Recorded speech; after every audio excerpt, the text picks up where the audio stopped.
ओम नमो भगवते वासुदेवाय। ओम नमो भगवते वासुदेवाय। ओम नमो भगवते वासुदेवाय। ओम नमो भगवते वासुदेवाय।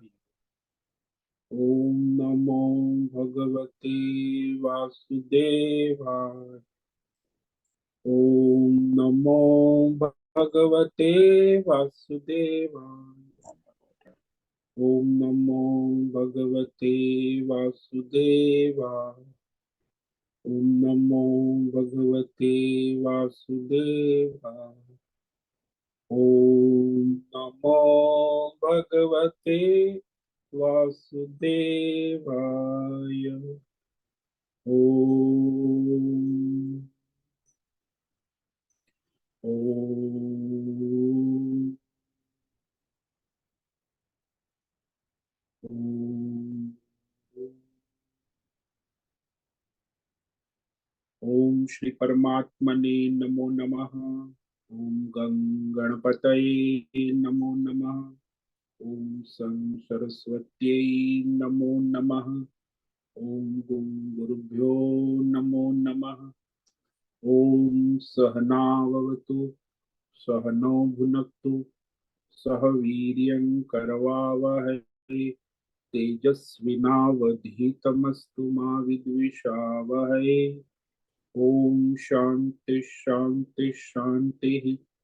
सदाशिवसमारंभां शंकराचार्य मध्यम अस्मदाचार्य पर्यन्तां वंदे गुरु परंपरां। वंदे गुरु परंपरां।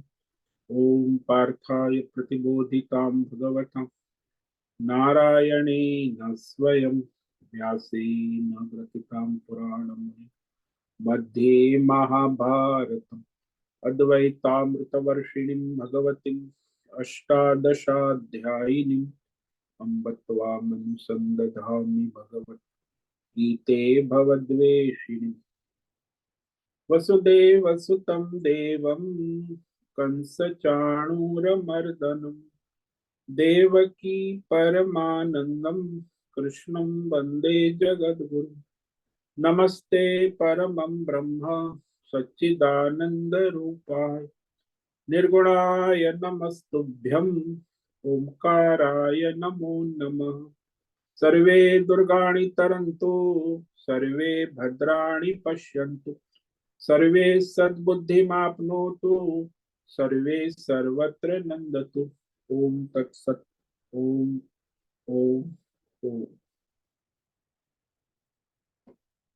आप सभी ऑनलाइन नेटवर्क पर उपस्थित भगवत गीता श्रवण साधकों को आज प्रातः का अभिवादन अभिनंदन अभिवंदन। हरि ही ओम हरि ही ओम हरि ही ओम। हम सबको आज का यह दिव्य दिन तन मन धन जन देश काल विषय वस्तु परिस्थिति अवस्थाएं आध्यात्मिक भौतिक दैविक क्षेत्र सभी को अपने अपने पूर्व में अनंत जन्मों में किए हुए संचित पाप पुण्य धर्म अधर्म मिश्र कर्मों के पके हुए फल स्वरूप वर्तमान में आज अपने अपने प्रारब्ध अनुसार परमेश्वरी अचिंत्य योग माया के माध्यम से प्रसाद स्वरूप में प्राप्त हुआ है। अतः आज का यह दिव्य दिन परमार्थ हेतु निष्काम सेवा यज्ञ देव यज्ञ ऋषि यज्ञ पितृ यज्ञ मानवता यज्ञ भूत प्राणी यज्ञ सात्विक दान शारीरिक वाचिक मानसिक तप निष्काम कर्म योग ध्यान योग भक्ति योग ज्ञान योग साधना स्वाध्याय वेद शास्त्रों का अध्ययन अध्यापन उपासना आराधना के लिए समर्पित करे और करवावे। अत्यंत दुर्लभ मनुष्य जीवन को परमार्थ हेतु सार्थक करे और करवावे। आज विक्रम संवत 2080 माघ मास शुक्ल पक्ष की द्वादशी तिथि दोपहर 11:26 तक है। उसके बाद त्रयोदशी तिथि लग जाती है। आज है पुनर्वसु नक्षत्र, ये दोपहर 2:16 तक है। उसके बाद पुष्य नक्षत्र लग जाता है। आज है बुधवार और यहाँ धीरे धीरे शीत ऋतु का विदाई हो रही। अभी रात्रि का न्यूनतम तापमान 10 डिग्री रहा और दिन का अधिकतम तापमान 26 डिग्री रहा। वायु की गति 10-15 किलोमीटर प्रति घंटा चल रही। ईस्वी सन 2024, 21 फरवरी, 21 फरवरी 2024, सुबह के 7 बजने वाले हैं। कलयुग का प्रथम चरण पादा 248वां वर्ष 7वां वर्ष मनवंतर श्वेत वराह तक।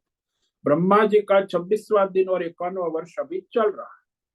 तो ऐसे अनंत कोटि ब्रह्मांडीय परमेश्वरी अचिंत्य योग माया में हमारा यह एक ब्रह्मांड, इस ब्रह्मांड में ये पृथ्वी लोक में समुद्र के ऊपर जम्बू द्वीप में विश्व का एकमात्र वैदिक राष्ट्र भारत में उत्तर हिमालय प्रांत में उत्तराखंड राज्य में टिहरी जिले में हिमालयन शिवालिक पर्वतमाला के अंतर्गत मणिकुट पर्वत के ऊपर नीलकंठ महादेव के सामने ऋषिकेश नगरी में मुनि की रेती प्रांत में शीशम जाड़ी अवधूत बाड़ा आश्रम के सी ब्लॉक के पहले माले से 5 नंबर कमरे से गंगा किनारे से हम स्वामी उत्तमानंद सरस्वती भगवद गीता के आचार्य शिष्य स्वामी चिन्मयानंद सरस्वती महाराज चिन्मय मिशन कैलाद्वैत वेद व्यास भगवतपाद शंकराचार्य की श्रृंगेरी संन्यास परंपरा से शिक्षित दीक्षित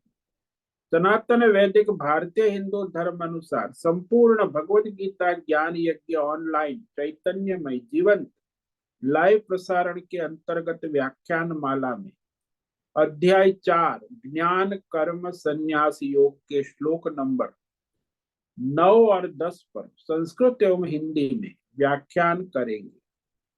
दिव्य पवित्र सरल व्यावहारिक सटीक पूर्ण वर्ण अक्षर पद वाक्य पंक्ति श्लोक अध्यायों की संगति संधि अन्वय शब्दार्थ वाक्यार्थ भावार्थ रहस्यार्थ के यथार्थ तात्पर्य सहित वैदिक शास्त्र वेद व्यास साहित्य शंकर भाष्य एवं परंपरागत सन्यासी आचार्यों की टीका टिप्पणी सहित आज का यह भगवत गीता व्याख्यान करेंगे।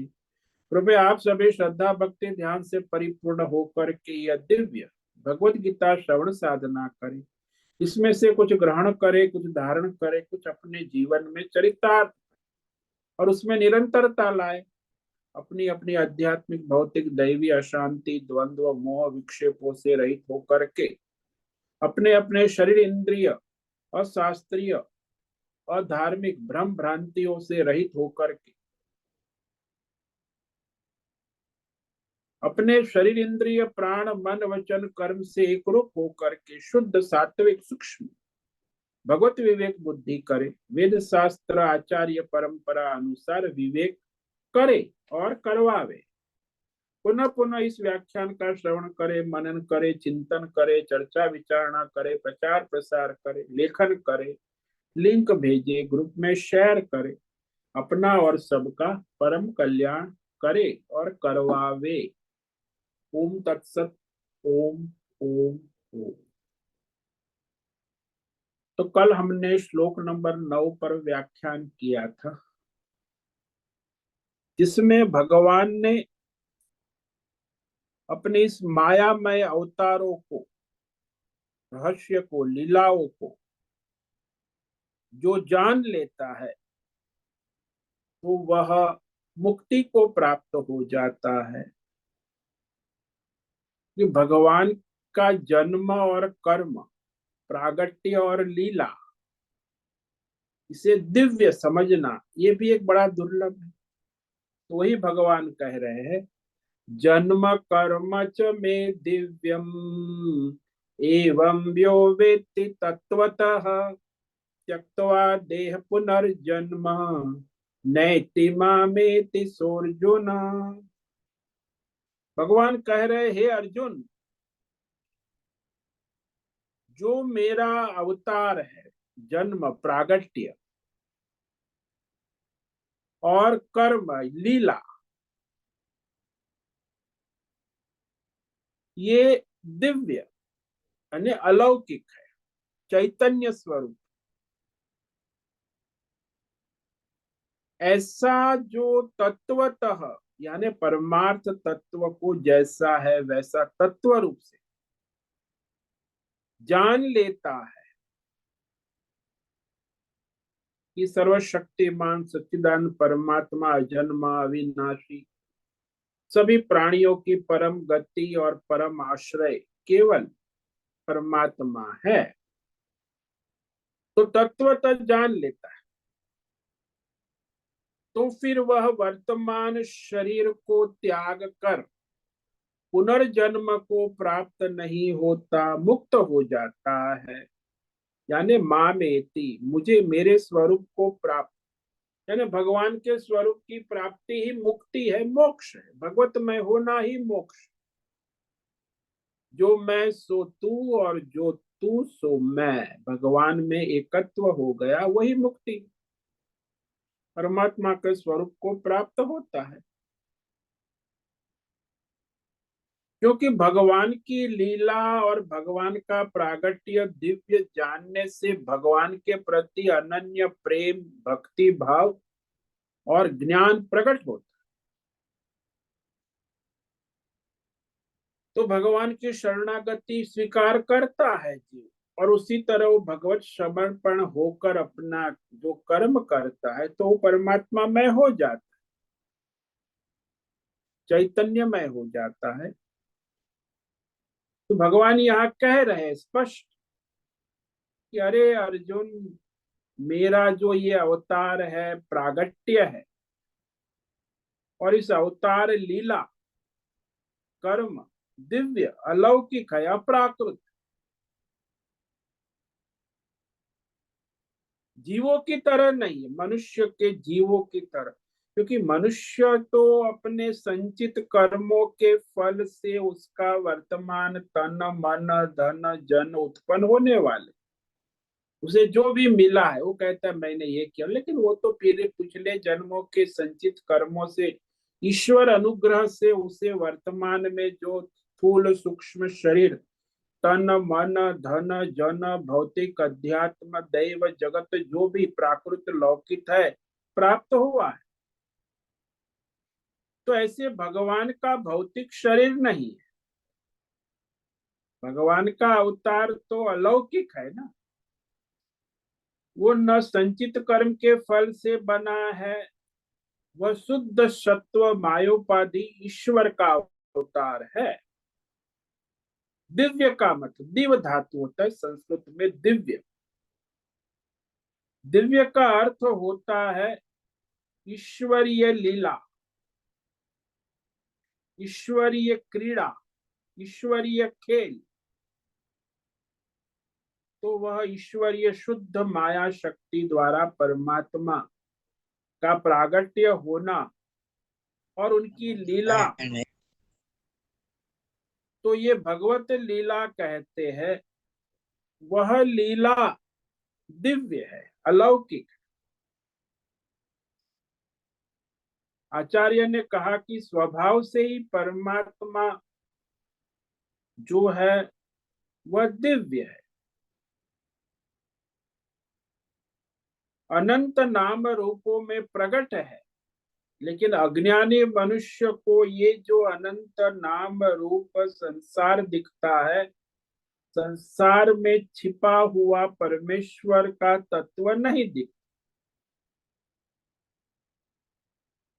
वो अज्ञान के कारण सामने गहने दिखते हैं, स्वर्ण तत्व का अज्ञान होने से गहने दिखते। ऐसे ही परमात्मा तत्व का अज्ञान होने से ही ये सारे संसार के भेद भ्रम प्रकट हो जाते।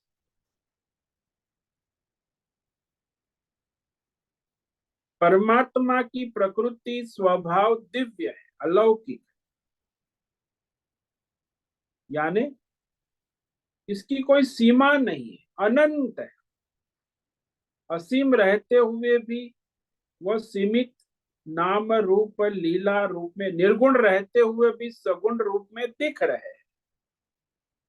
हालांकि वो सगुण नहीं है, निर्गुण रहते हुए ही स्वगुण रूप में दिख जाते हैं। जैसे कलाकार निर्गुण होते हुए भी पात्र रूप में अवतार ले लेता है, पात्र रूप में लीला करता है, तो वहां वह कलाकार तो शक्ति सर्वसमर्थ है, कोई भी पात्र कर सकता है, लेकिन वो पात्र का अवतरण कलाकार में ही होता है। तो इस तरह जिसकी मनुष्य की सर्वत्र परमात्मामय दृष्टि हो गई अखंड कि सब भगवान है, तो उसकी वह परमार्थ दृष्टि उसके अपने वर्तमान जीवन यानी वर्तमान शरीर और संसार को छोड़ने के बाद फिर वह शरीर और संसार में पुनर्जन्म में आता नहीं है। पुनर्जन्म नहीं थी, भगवान ने स्पष्ट कहा, वो पुनर्जन्म में आता नहीं, क्योंकि अखंड सच्चिदानंद परमात्मा के अज्ञान के कारण ही वह सारे संसार के भौतिक अध्यात्म दैव विषय और संसार में जीव रूप में प्रकट हो रहा है। तो परमात्मा तत्व को जो जानता है, समझता है, सर्वव्यापक, सीमित नहीं, सर्वव्यापक, सर्व सदा सर्वदा सब में उपलब्ध परमात्मा तत्व को जो जान लेता है उसका फिर पुनर्जन्म नहीं होता, क्योंकि इस वर्तमान शरीर में ही उसे ज्ञान बोध हो गया कि सब भगवान का ही स्वरूप है। तो फिर वह पुनर्जन्म को प्राप्त नहीं होता। तो कहा जाता है, भगवान कहते मामेति, यानी मेरे स्वरूप को ही प्राप्त हो जाता है, मूल परमात्मा स्वरूप को ही प्राप्त हो जाता है, मूल अधिष्ठान। तो यहाँ भगवान का प्रागट्य जो है, अवतार लीला है, वो माया उपाधि से अवतार होता है, लेकिन ये जो संसार है, भौतिक अध्यात्म दैव जगत, ये भी सारे रूपों में परमात्मा ही है, जबकि अज्ञान के कारण मनुष्य को वो माया से अज्ञान से बुद्धि ढकी है, इसीलिए परमात्मा की उपस्थिति नहीं दिखती, संसार दिखता है, भौतिक संसार, आध्यात्मिक संसार, दैवी। हालांकि वो संसार वास्तव में परमात्मा ही उस संसार रूप में उपस्थित है। इतने रूप लीला करते हुए भी हमेशा परमात्मा तो जैसे है वैसे ही सर्वज्ञ सर्वशक्तिमान मूल अधिष्ठान सबका बने रहते। तो ऐसा जिसे तत्व ज्ञान भगवत ज्ञान हो जाता है, तो उसी को आत्म साक्षात्कार कहते कि भाई भगवान के सिवा कुछ नहीं है। हमारे संत लोग भी कहते ना, तुलसीदास कहते सिया राम मैं सिया राम के सिवा कुछ नहीं है। मीरा कहते मेरे तो गिरधर गोपाल दूसरा कोई मेरे लिए है ही नहीं, केवल एक गिरधर गोपाल ही। तो इस तरह रामकृष्ण कहते मेरे लिए तो काली के सिवा कुछ है ही नहीं, काली माता ही सारा संसार, सब सब काली ही काली है। तो इस तरह उसकी भगवतमय बुद्धि दृढ़ हो जाती। तो जिससे परमात्म तत्व का साक्षात्कार हो जाता है, वह परमात्मा के स्वरूप को प्राप्त हो जाता है, वही मोक्ष। जब तक अज्ञान है तो वह मैं भगवान से अलग हूं, वह मुझसे अलग है, द्वैत भेद भ्रम अज्ञान से होता है। ज्ञानी को द्वैत भेद भ्रम नहीं होता। ये जो भगवान से मैं अलग हूं, यही संसार बंधन है, यही अज्ञान। वो अज्ञान से ही संसार बंधन में पड़ता है। हालांकि ये संसार बंधन नाम की कोई चीज है ही नहीं। भ्रम से, अज्ञान से मनुष्य मानता है कि मैं संसार बंधन में पड़ा हूं, मैं करता हूं, मैं भोगता हूं। आंख जितना देखती है उतना देखता हूँ, कान जितना सुनता है उतना सुनता हूँ, पैर जितना चलते हैं उतना चल, मैं सीमित जीवात्मा हूँ। ये सब जो भौतिक अध्यात्म दैव भौतिक भ्रम है, और ये भ्रम को ही अज्ञान कहते हैं। अज्ञान ही इस परमार्थ स्वरूप को ढक देता है। हालांकि मैं नित्य शुद्ध बुद्ध मुक्त आनंद स्वरूप परमात्मा का ही स्वरूप हूँ। रोज मैं उस परमात्मा के तत्व का आनंद भी लेता हूँ। जब सो जाता हूँ सुषुप्ति में, तो परमात्मा से एक रूप हो जाता हूँ। वहां कोई इच्छा कामना संसार में, फिर भी मैं आनंद से सोता हूँ। लेकिन वहां अज्ञान है, रोज परमात्मा के साथ जुड़े होते हुए भी परमात्मा के स्वरूप का अज्ञान। लेकिन आत्मज्ञानी को ज्ञान होता है। वो जागृत अवस्था, स्वप्न अवस्था, सुषुप्ति अवस्था, सभी अवस्था में अपने आत्म स्वरूप को जानता है। परमात्मा स्वरूप का तत्व ज्ञान नित्य जागृत है, यानी अज्ञान भ्रम हट गया। इसी के कारण वह मुक्त हो जाता। हालांकि अज्ञान कब से शुरू हुआ? कहते अनादि काल से चल रहा है, अनंत जन्मों से चल रहा है। लेकिन जब उसे अपने यथार्थ परमात्मा तत्व का ज्ञान हो जाता है कि मैं ही वो परमात्मा हूँ, मेरा ही स्वरूप परमात्मा का स्वरूप है, तो उसका मोक्ष हो जाता। भगवान के तत्व ज्ञान को प्राप्त करता है, यानी जीवन मुक्ति को प्राप्त कर लेता कि मैं भगवान हूँ, सब भगवान है, सब भगवतमय बुद्धि हो गई। जिसकी बुद्धि भगवतमय हो गई 24/7, वह मुक्त है। लेकिन साधक होते हैं, उसकी भगवतमय बुद्धि 1 घंटा 2 घंटा आधा घंटा हो जाती है।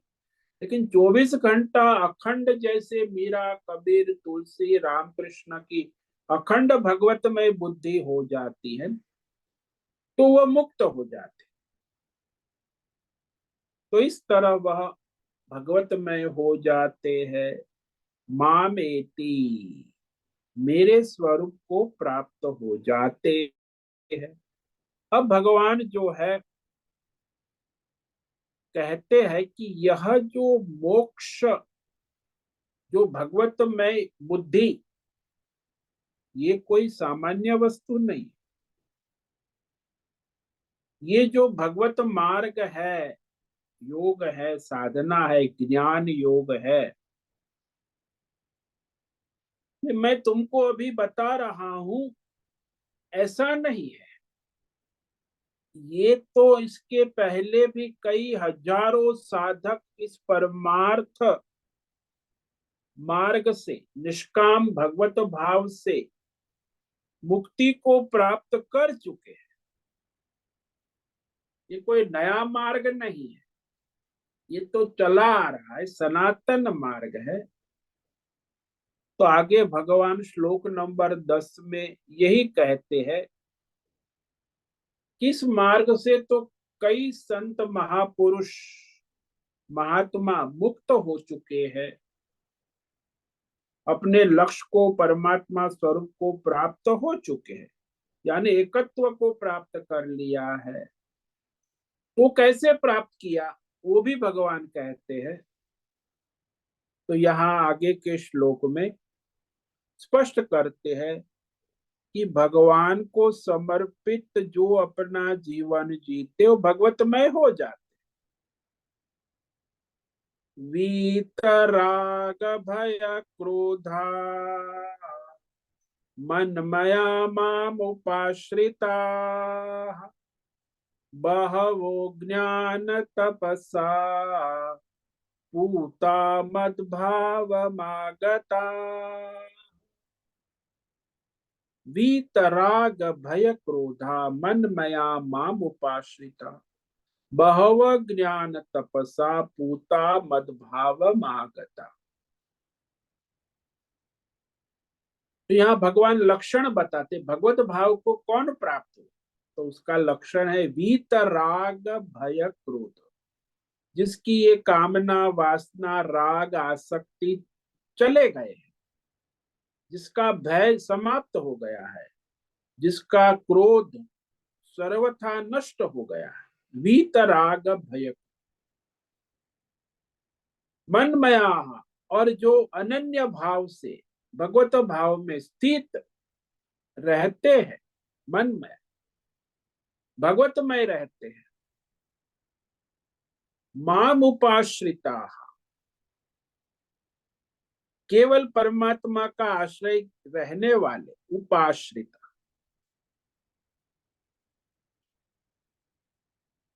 बहव बहुत सारे साधक भक्त इस आत्म ज्ञान रूपी तप से, ज्ञान तपसा, ज्ञान यानी ये आत्मज्ञान परमार्थ ज्ञान रूपी तप से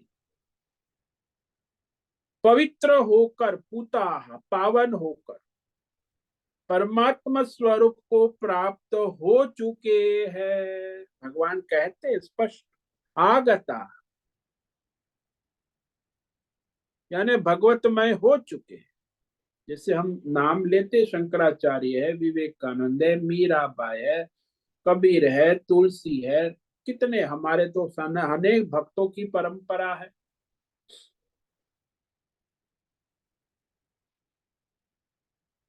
तो जो राग आसक्ति से मुक्त है, जो क्रोध से मुक्त है, जो भय से मुक्त,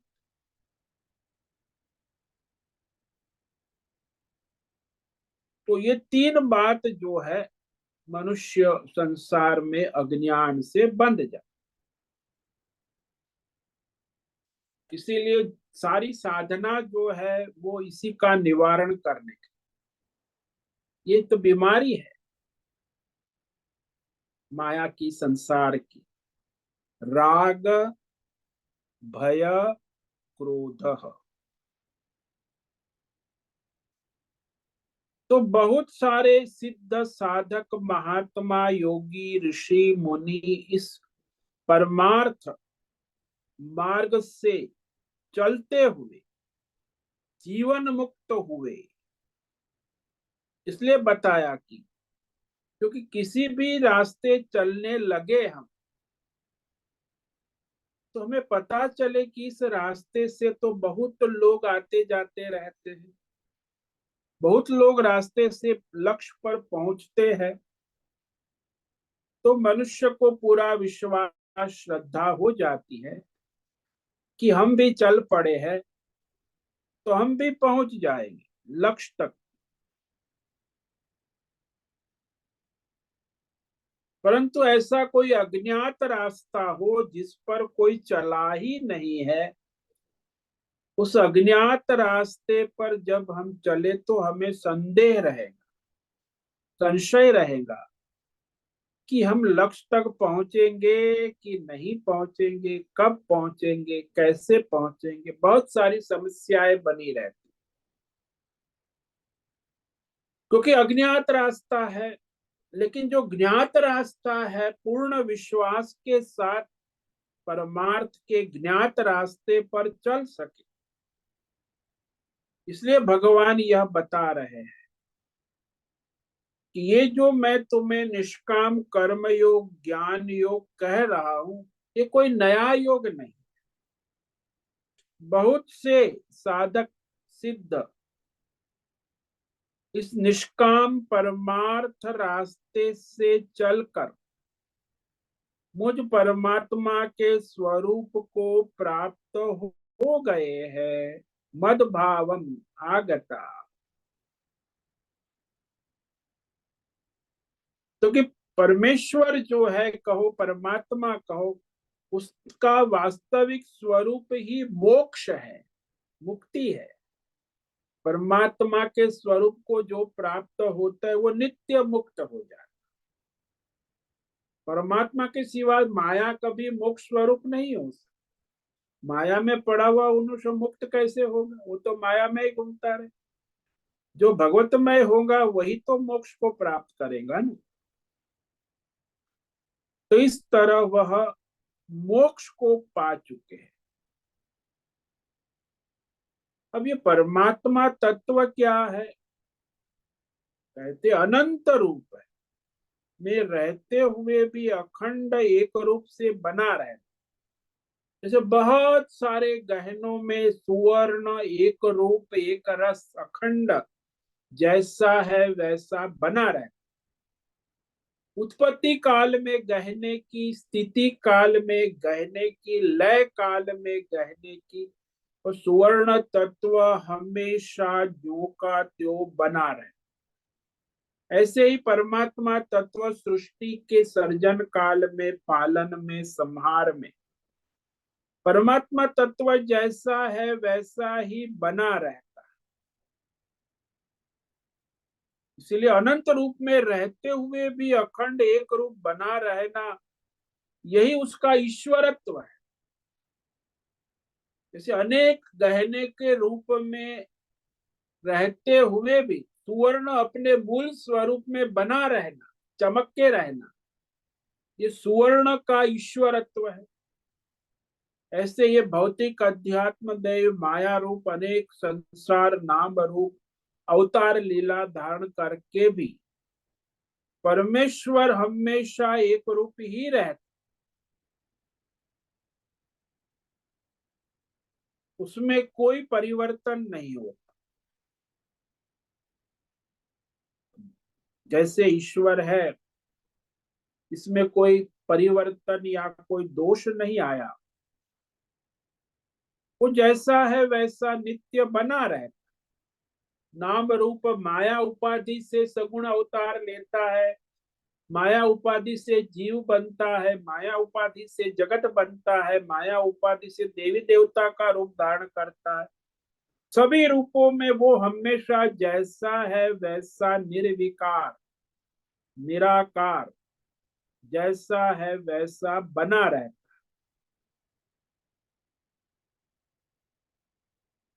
उसमें कोई विकार या परिवर्तन काल से, देश से होता नहीं। यदि उसमें कोई विकार परिवर्तन होता तो मोक्ष संभव नहीं होता।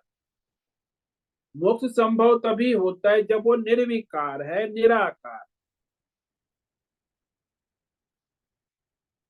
इसलिए जैसे परमेश्वर में हम देखते हैं कि सारा भौतिक अध्यात्म दैव द्वैत संसार का मूल आधार बनकर भी निर्विकार है। जैसे सोना है, सारे गहनों का नाम रूप आकार वजन लेते हुए भी निर्विकार रहे। सोने में कोई विकार कभी नहीं होता। हाँ, गहने में विकार होता है, उसका वजन कम ज्यादा होता है, लेकिन सोना तो जैसा है वैसा। ऐसे ही परमात्मा ये भौतिक अध्यात्म दैव लीला माया उपाधि से उसका मूल स्वरूप में कोई परिवर्तन नहीं होता। तो अनंत काल से अनेक सृष्टियां उत्पन्न होती रहती है, उसमें बहुत सारे जीव आते हैं जाते हैं। इसमें भी जीव की गति होती है। इसीलिए जो भी जीव अपने प्रारब्ध कर्म के अनुसार आ गया तो फिर वह अपने प्रारब्ध कर्म को छोड़ नहीं सकता।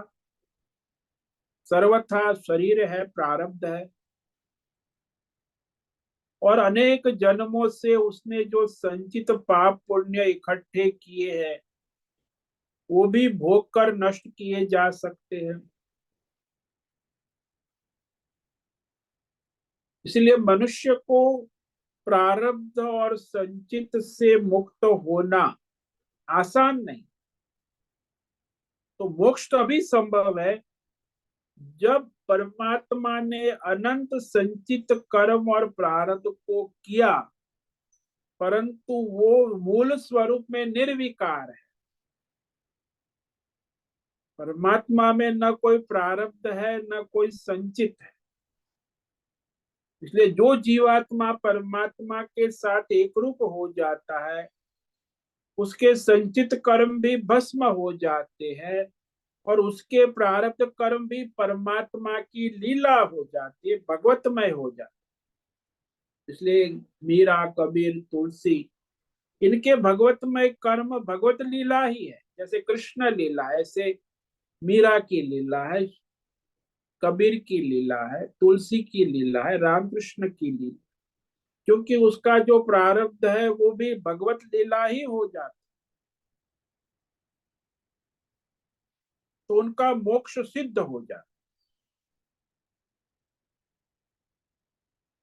ईश्वर परमेश्वर तत्व ही मोक्ष है, ये समझ लो।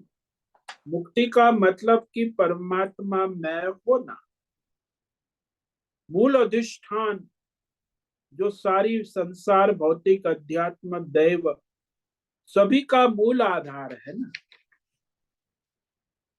इसलिए जो भगवतमय हो गया वो मुक्त हो गया, और जो मायामय हो गया वो माया के चक्कर में भगवान को भूल जाता है। तो इस संसार में मूल अधिष्ठान परमात्मा तत्व का आत्मज्ञान होते ही निश्चय हो जाता है कि ये सब भगवतमय है। ये सब यानी ये भौतिक, दैव, अध्यात्म, सारा ये भगवतमय ही है। तो हमें दिखता क्यों है? क्योंकि अज्ञान से दिखता है, माया से दिखता।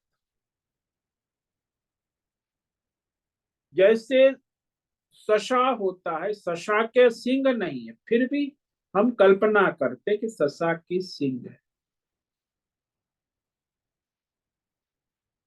उसके कान बड़े होते लेकिन उसको सिंग नहीं है।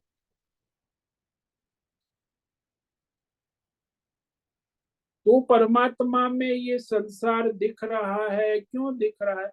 क्योंकि अज्ञान, माया से मोहित है। लेकिन जब मनुष्य को परमात्मा तत्व का दृढ़ निश्चय हो जाता है, तो फिर उसके सिवा कुछ नहीं है, उसमें कोई विकार नहीं, कभी था न है। मूल परमात्मा तत्व में कोई माया का विकार भी नहीं। इसीलिए आत्मज्ञान, तत्व ज्ञान, परमात्मा ज्ञान से जो भगवत भाव जिसका हो जाता है, तो उसे मोक्ष की प्राप्ति हो जाती, क्योंकि वो तत्व ज्ञान उसका पक्का हो गया, बुद्धि भगवतमय हो गई। वह भगवतमय बुद्धि होना ही मोक्ष है। मोक्ष की प्राप्ति होगी कब, ये बात सोचो। इसलिए भगवान ने यहाँ कहा मोक्ष की प्राप्ति कब होगी। हम तो चाहते हमें मोक्ष प्राप्त हो, कई लोग चाहते जो भगवान के भक्त है, दुनिया में लाखों करोड़ों लोग मोक्ष चाहते हैं। लेकिन ये मोक्ष की प्राप्ति होगी कब? तो भगवान ने इस श्लोक में कहा वीत राग भय क्रोधा।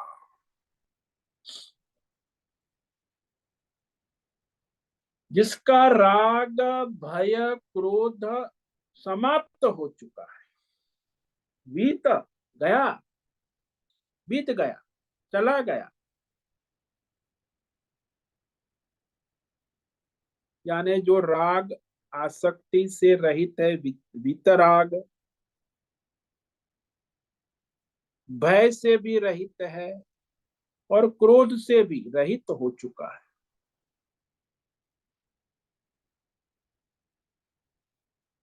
तो ये जो राग है, जिसको आसक्ति कहते हैं, काम कहते हैं, मोह कहते हैं, सब अलग अलग नाम है। मनुष्य को जिस जिस भौतिक अध्यात्म दैव विषयों में राग आसक्ति मोह होता है,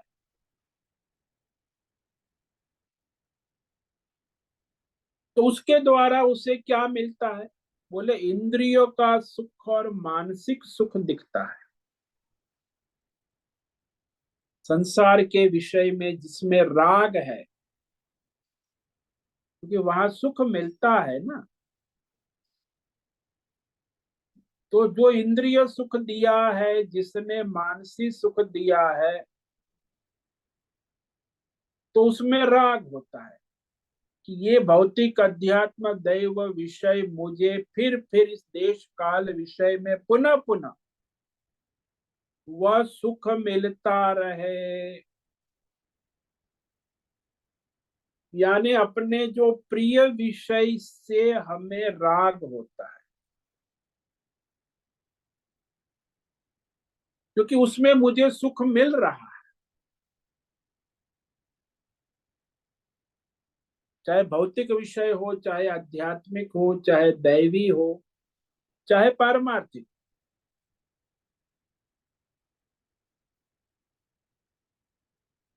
परमात्मा में भी ऐसा होता है कि किसी को परमात्मा का एक रूप अच्छा लगता है, किसी को कृष्ण कृष्ण, कई लोग हैं संप्रदाय वाले, कृष्ण के सिवा और कोई नहीं। कोई कहता है राम के सिवा, और कोई कहता है शिव के सिवा और कोई नहीं। कोई कहता है अल्लाह के सिवा कोई, तो क्या जीसस गॉड के सिवा कोई नहीं। कोई कहता है महावीर के सिवा कोई नहीं। कोई कहता है बुद्ध के सिवा कोई नहीं। अरे सब कहते हैं। तो जब तक हमें परमात्मा का एक रूप अच्छा लगता है और दूसरा रूप अच्छा नहीं लगता,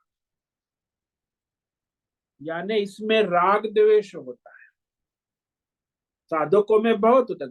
यहाँ तो साधकों में राग द्वेष होता है, हमारे गुरुजी में भी राग। हमारे गुरुजी जो कहते हैं वही सही है, तुम्हारे गुरुजी गलत है, तो उसमें भी राग द्वेष। हमारे भगवान सही है, तुम्हारे भगवान, लड़ाई चलती हजारों साल से, देख रहे हो आप। हमारे अल्लाह ही सही है, हमारे जीसस, अभी भी वो चल रही है लड़ाई। सभी अपने अपने संप्रदाय की मार्केटिंग, आज अब ऑनलाइन लड़ाई चल, इंटरनेट मोबाइल चलता रहे। अब ये सारी भगवान की भक्ति नहीं है, राग द्वेष में पड़े हुए। इसीलिए जब तक मनुष्य को अपने ईश्वर, अपने परमात्मा का एक रूप अच्छा लगता है, दूसरा रूप बुरा लगता है, तो वो कभी भी ये भेद भ्रम में ही रहेगा।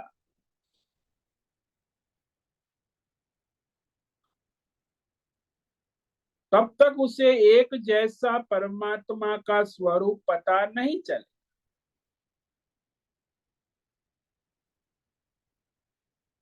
सब परमात्मा का ही स्वरूप है, कोई भेद भ्रम न रहे।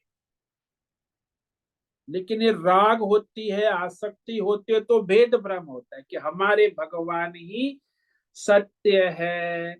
राग आसक्ति, हमारे अल्लाह, हमारे कृष्ण, हमारे राम, हमारे शिव जी, बस यही राग द्वेष। तो अध्यात्म जगत के साधक भी इसी भ्रम में पड़े रहते हैं कि राग इस बात को बतलाता है कि परमात्मा जो है वो भिन्न भिन्न रूप में है।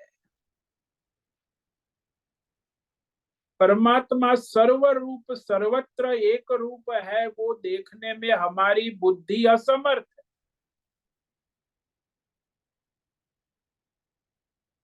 सब परमात्मा का रूप है, इसे स्वीकार नहीं कर सकते। जैसे दृष्टांत लेको, भूख लगना भी उतना ही परमात्मा का स्वरूप है जितना भोजन खाकर तृप्ति होना, ये भी परमात्मा का स्वरूप। भोजन करते समय जो सुगंध आती है पापड़ की, दाल की, सब्जी की, वो भी परमात्मा का स्वरूप।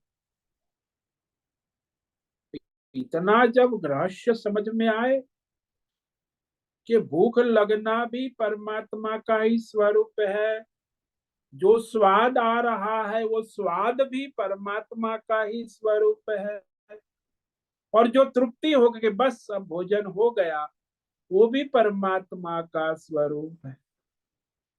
सर्वत्व परमात्मा का आनंद की दृष्टि जो रखने वाला है, वही उस परमात्मा के स्वरूप को जान चुका है, समझ चुका है, अनुभव कर चुका है, तो अनुभूति में समर्थ हो गया। लेकिन जो कहे यहाँ राग द्वेष करे तो फिर उसे परमात्मा का, वो भी परमार्थ में कितना राग देगा दुनिया में। देखो देखिए, हम कहे 90% लोग अपनी भक्ति साधक है, राग द्वेष में डूबे। परमार्थ की साधना में भी ये अल्लाह है, राम है, बौद्ध है, ये जैन है, सिख है, ईसाई है, ये हमारे भी सनातन धर्म में कोई शैव वाले हैं, उनमें राग द्वेष कितने हैं।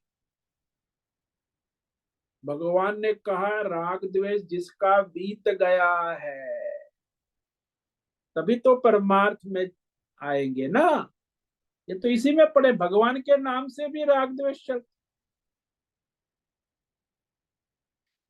तो सर्वत्र सर्व रूप में, सब रूप में परमात्मा को देखने में असमर्थ है ना।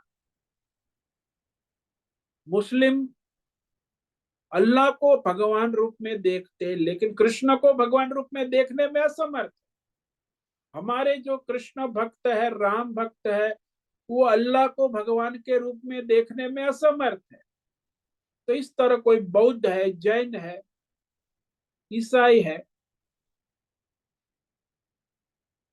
तो सब में सदा सर्वत्र परमात्मा स्वरूप को देखने में असमर्थ है, क्योंकि ये राग है। हमारे भगवान और तुम्हारे भगवान, ये मेरे भगवान और ये तेरे भगवान, तो मेरा तेरा हमारा तुम्हारा ये जो लड़ाई है, तो सर्व रूप में परमात्मा को देखने में समर्थ हो ही नहीं सकते। इसीलिए वह राग के कारण वो परमात्मा की सर्वव्यापकता सिद्ध नहीं होती। इसलिए परमात्मा के सर्वात्म स्वरूप को समझने में असमर्थ है। हाँ, उनको भगवान में राग है, लेकिन वो अपने अपने भगवान को लेके बैठ, अपने मंदिर बनाता है, अपनी मस्जिद बनाता है, अपने अपने ढोल पीटता है, और सामने कहता द्वेष भी करता है, राग भी करता है। अपने भगवान का राग व्यक्त करता है, दूसरे का द्वेष व्यक्त करता है।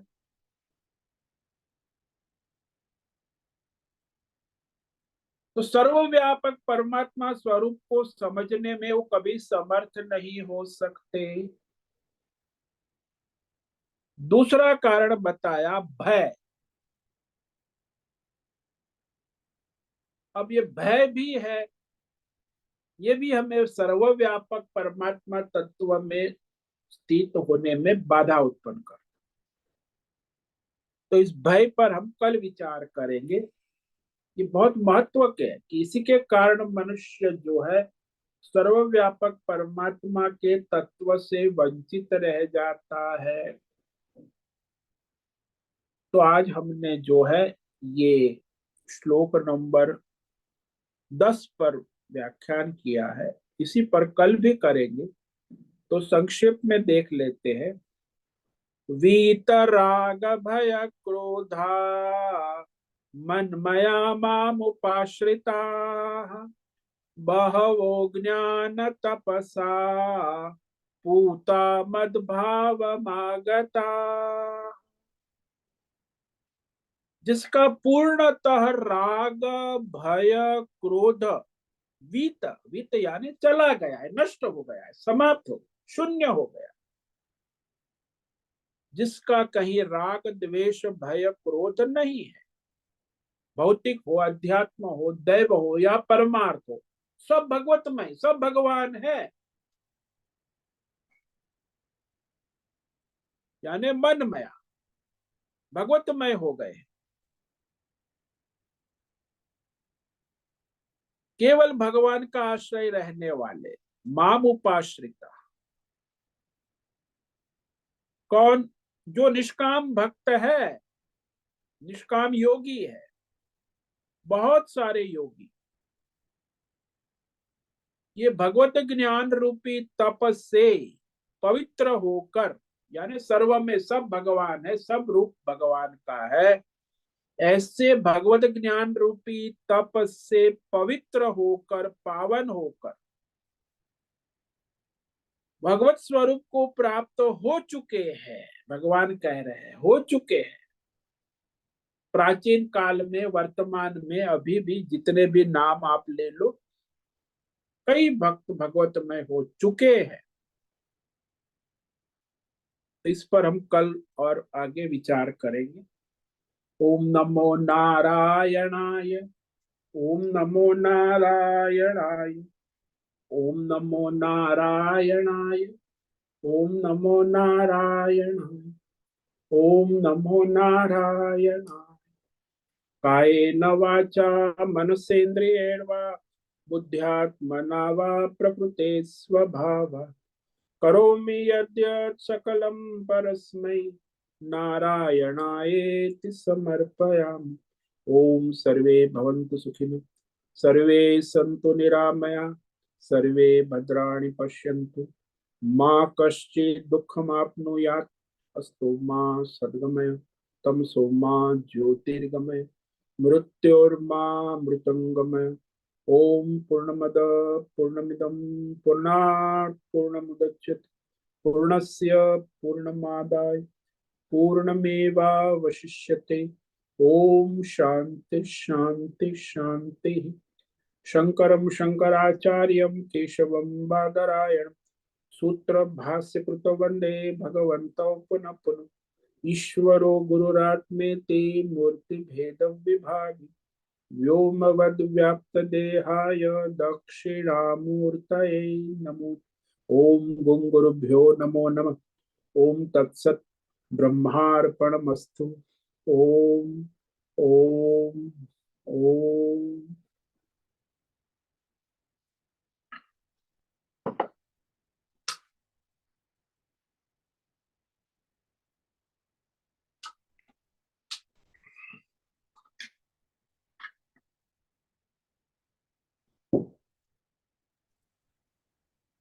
हरिओम हरिओम हरिओम स्वामी जी। हरिओम। बोलो भद्रेश। स्वामी जी, जो आपने इस श्लोक द्वारा विवेक कराया कि जीव जो है उसकी अज्ञानता के कारण भगवान में का नाम से भी राग द्वेष करता है। हाँ जी, हाँ जी, यही तो आज इसका बताया राग। उसका और गहन, ये तो बहुत ही सूक्ष्म है। हाँ तो वही तो हम कह रहे हैं ना कि वह सर्वत्र परमात्मा के स्वरूप को देखने में असमर्थ हो जाए। अपने राग द्वेष, सर्वत्र भगवत दृष्टि जो है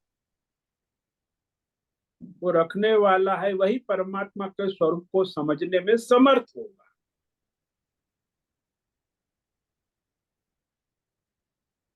क्योंकि ये तो मनुष्य संसार में जो है उसकी दृष्टि ही भौतिक है ना। तो भौतिक है या आध्यात्मिक है या देवी देवता के रूप में, तो फिर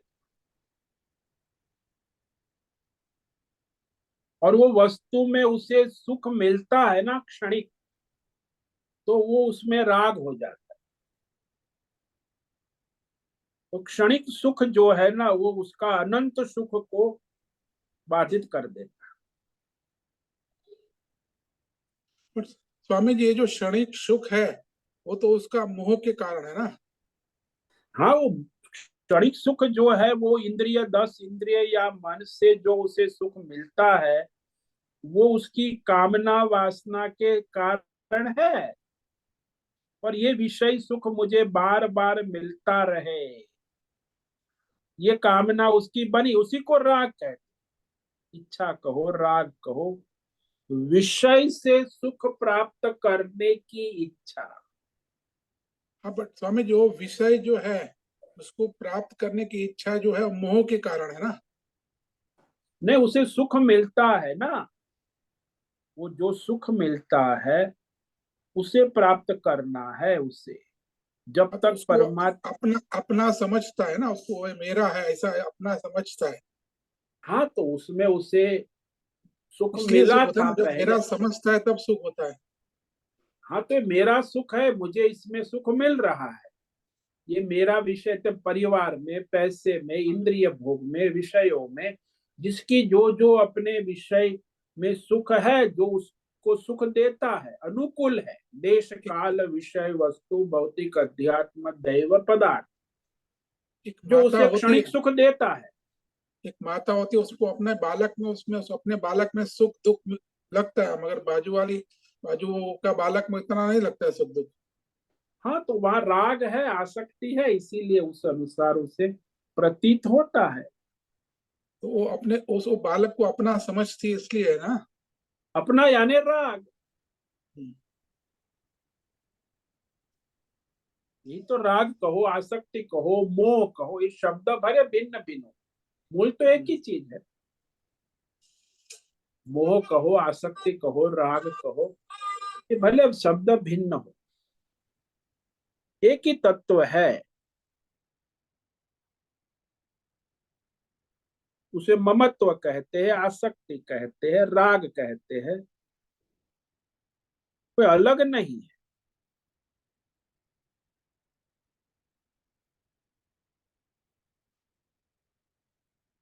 तो जैसे मनुष्य भी आजकल देखो ना, जिसको जहां जिस इंद्रिय का विषय सुख, या जिस वस्तु, देश काल विषय वस्तु व्यक्ति भौतिक अध्यात्म दैव पदार्थ सुख की प्रतीति होती है तो वह उसके पीछे जाता है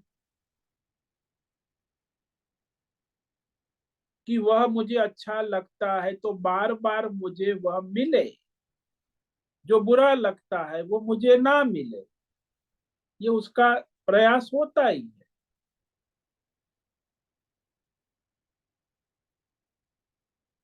तो ये राग जो है इस बात को बतलाता है कि इस विषय में सुख है, तो सर्वव्यापक परमात्मा है, नित्य आनंद स्वरूप है, उसे वो समझता नहीं, वह समर्थ है। सदा सर्वत्र सब में वही सुख आनंद है, परमात्मा स्वरूप। जो मनुष्य भोजन करने बैठता है तब भी उसे, जिसमें राग होता है वो विषय उसे सुख देते हैं। मिर्ची है तो दुख देती है, करेला है तो दुख देता है। अरे वो तो थाली है, उसमें सब है, मिर्ची भी है, करेला भी है। भूख लगी है तो भूख भी उसे लगता है, भूख लगी है दुख देती है, और किसी को सुख देती है। भूख लगना भी तो, लेकिन वास्तव में वो भूख लगना वो परमात्मा का स्वरूप, स्वाद आना वो भी परमात्मा का, तृप्ति होना ये भी परमात्मा का स्वरूप। अब ये तो समझ में आ, वो कहता है भाई तृप्ति होने के बाद सुख मिला, स्वाद आने के बाद सुख मिला, भूख लगने के बाद सुख नहीं मिला, दुख मिला। जब तक भूख समाप्त हो दुखी रहेगा। तो भूख भी परमात्मा का स्वरूप है, ऐसा उसे विवेक नहीं हो सकता।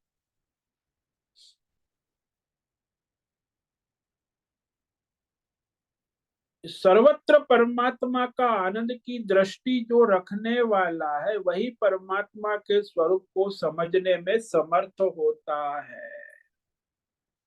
अब ये कई कई विषयों में, कोई भौतिक विषय में, कोई अध्यात्म विषय में भगवत भाव रखता है, कोई राम में रखता है, कोई कृष्ण में रखता है, कोई अल्लाह में रखता है। ये सब जो है, मतलब वो परमात्मा के स्वरूप को समझने में कभी समर्थ हो ही नहीं सकता जब तक सर्वात्म भाव में नहीं आता। तो राग है, तो अपने अपने राग द्वेष के अनुसार अपने अपने ईश्वरों की आराधना करता रहे। उसमें उसे क्षणिक सुख भी मिलेगा, लेकिन तृप्ति नहीं होगी, मुक्ति नहीं होगी। वो कहेगा भी, अरे हमें तो बस राम कथा में आनंद आता है, हमें कोई मोक्ष नहीं चाहिए, मुक्ति नहीं चाहिए, हम अपने राम का भजन करते रहेंगे, जन्म जन्म तक करते रहेंगे। ये राग है। अरे तू मोक्ष नहीं चाहता, राम का भक्त बन के जन्म जन्म तक, तो राम की कथा कर करके बुद्धि भ्रष्ट हो जाती, तो फिर दूसरी को नहीं मानता, सर्वव्यापक तत्व उसे बुद्धि में आता ही नहीं।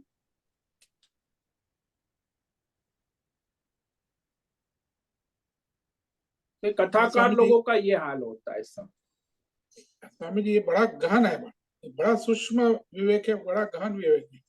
हाँ तो ये तो है, भगवान वही कह रहे, वीत राग भय क्रोध, तभी तो मेरे अनन्य सर्वव्यापक स्वरूप में स्थित होते हैं, तो मेरा आश्रय लेते हैं, तो मेरे स्वरूप को प्राप्त हो, नहीं तो कहां से होगा।